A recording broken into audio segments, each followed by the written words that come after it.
As India commemorates 75 years of its independence, a new script is being written on the economic front.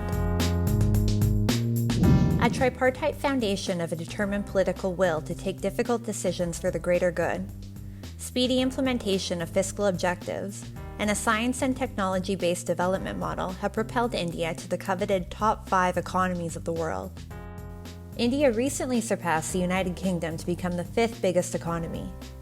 The country's nominal GDP in the first quarter clocked over 854 billion USD against the United Kingdom's 816 billion USD in the same period. Among all major economies, India's growth at 3.83% in the 3-year period is the highest, followed by the United States at 3.78%, Canada at 2.58%, the UK at 1.06%, France at 0.68%, and Japan at negative 1.27%. What is even more significant in this achievement is the fact that India reached these numbers at a time when the world was still struggling with the economic fallout of COVID-induced shocks. The Prime Minister used the challenge of the pandemic as an opportunity of the multiple rounds of economic reforms which covered vast sectors of the economy, which has deeply enhanced the productivity, long-term productivity of the economy.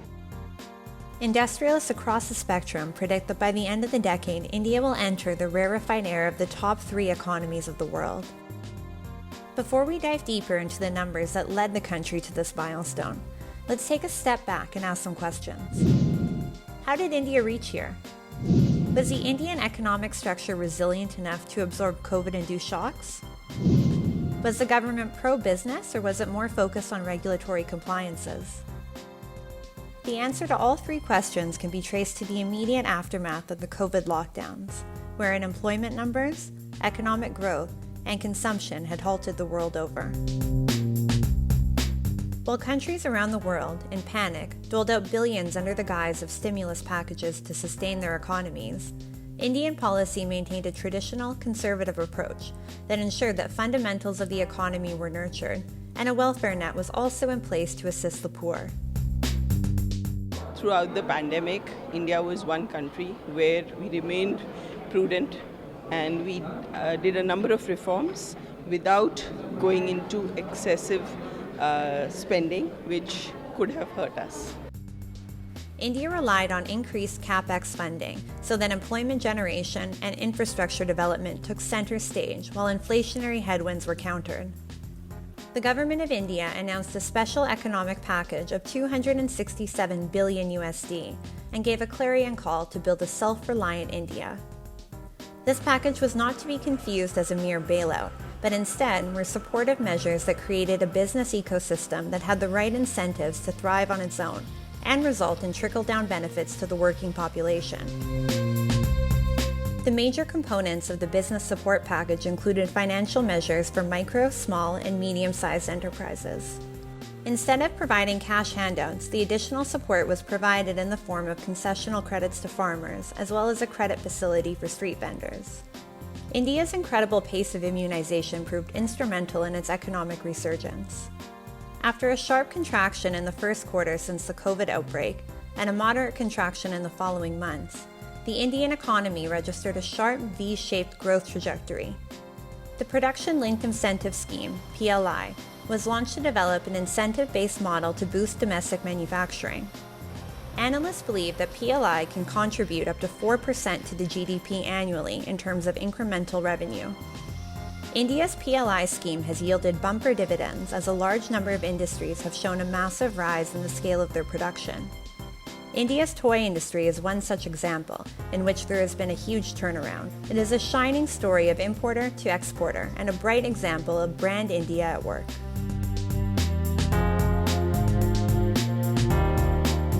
Digital India led from the front during the COVID distress when India distributed nearly 5 billion USD in cash benefits to the impoverished, direct to their accounts.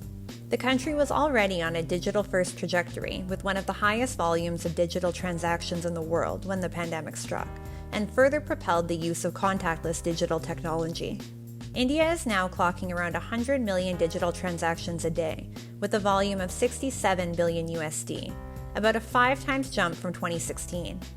A World Economic Forum 2020 report says the use of digital technology led to savings of nearly 23 billion USD, 98% of this by eliminating erroneous beneficiaries.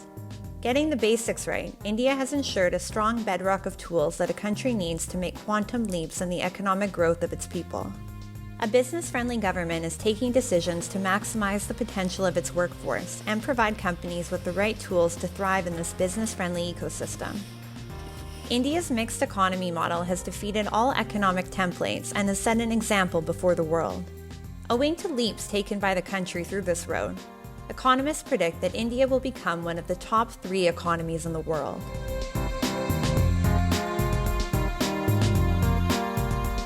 What it is telling you in the broader context, leaving aside the UK, the specific thing, is that India is moving up the power scale. And according to my earlier forecast, by 28 to 30, we will become the 3rd largest country. Those who have invested in the India story have more to look forward to. The PM Gati Shakti is a master plan for coordinated implementation of infrastructure projects, with around 16 ministries on board to coordinate seamless transportation of goods and other services. The scheme's rapid implementation is moving at the same pace of growth as the country's rapidly accelerating economy. It is also reducing travel time for people across the country. The scheme has over 900 layers of central ministries' data and 654 layers of states' data, which are available at the click of a button. Gone are the days of running pillar to post for clearance from different ministries. Central databases have now made the old style of functioning redundant. In addition to emphasis on building infrastructure projects like highways, bridges, ports, and airports, the government is also giving priority to build special economic zones to provide an internationally competitive and hassle-free environment for exports. GIFT City is a planned business district in Gujarat having multi-service special economic zones. Built on 886 acres, it offers a competitive edge to financial services and technology-related activities.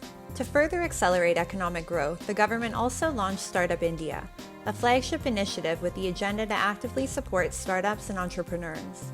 Today, India boasts being the 3rd largest startup ecosystem across the world, with over 100 unicorns and more than 60,000 startups operating within the country. India's position in the Global Innovation Index has improved from 81st in 2015 to 46th in 2022.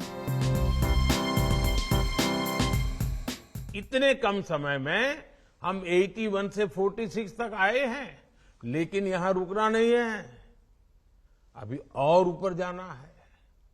आज भारत में record संख्या में patent हो रहे हैं, नए-नए innovation हो रहे हैं।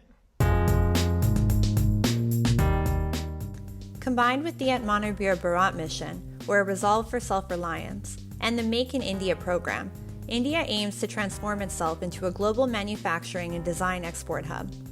Consumption, investment, and exports, which represent the 3 key engines of the Indian economy, have all grown strongly at about 26%, 20%, and 15%, respectively, over the last year. The growth in investment of 20% over last year signals that investors are now comfortable to start investing in the Indian economy. Reduction in restrictive compliances, a strong infrastructure foundation, an educated workforce, and one of the largest markets in the world sends a strong message to investors around the world. India is open for business.